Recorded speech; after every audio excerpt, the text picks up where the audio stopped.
uyu mukobwa yitwa Debora yabuze ababyeyi akiri muto cyane niwe yasigaranye inshingano zo kurera batoya biwe niwe yabaye papa niwe yabaye mama icyo bifuza cyose cyabazwa Debora ibyo byiza akabikora atakazi yifitiye bari batunzwe n'Imana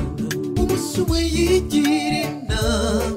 ati reka nje mu muji ndondera akazi ava mu Rutana amanuka i Bujumbura kandi akazi arakaronka mbere yakaronse kuba Adventiste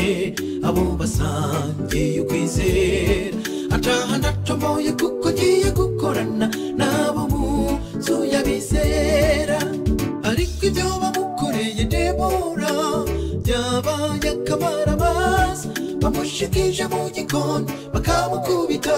bakamuhera n'amahera yiwe marango yamenye ibikombe yarunze umunyu mwinshi izitwazo nyinshi zitafashe kandi ibyo byose byakorwa n'abakristo biyita ko bamenye Yesu abo baboye n'abayaya mufata nabi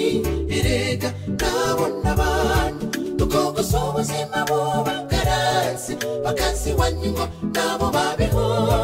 ibyo mubakorera ntabwo ari byiza kandi muvuga yuko musenga nabona abantu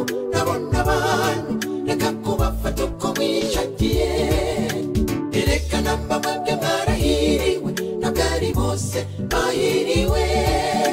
kandi namwe nacyo mutanze ku Mana kugira ngo mubabahirwe umuntu wese uko ari n'umubahe umuhereza gateka kwiye erekejo hiwe nakubuhazi uriyubara nusase kubo wimye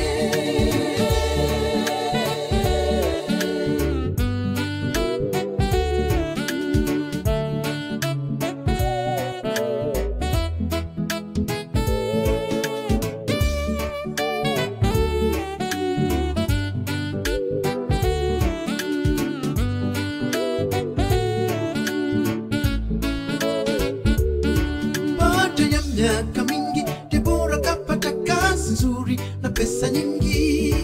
waliomdharau wote wakampa heshima akanunua kiwanja mjini akajenga bonge la nyumba watu wote wakachanganyikiwa wakasema kweli Mungu yu wema Debora alinunua hata gari Range Rover akapanda kijijini akawashusha mjini madogo zake wakaishi maisha ya furaha hata kama walikuwa yatima walipata mzazi mwingine huyo ni Mungu aliwafanya wakasahau mateso waliyoyapitia wajifunza nini ndugu yangu kupitia historia hii ya Debora kama una tabia ya kuwadharau wengine achana nayo tangu leo ulicho nacho leo kisikufanye uwachukie watu wengine kesho yake hujui waweza kuwa masikini na wao wakawa matajiri abo baboye n'abayaya mufata nabi erega nabona abantu dukogoza ubuzima bo bakaransi bakazi wanyingo nabo babeho ibyo mubakorera ntabwo ari byiza kandi muvuga yuko musenga nabona abantu reka kubafata uko mwishakiye erekana mbamwebwe mwarahiriwe ntabwo ari bose bahiriwe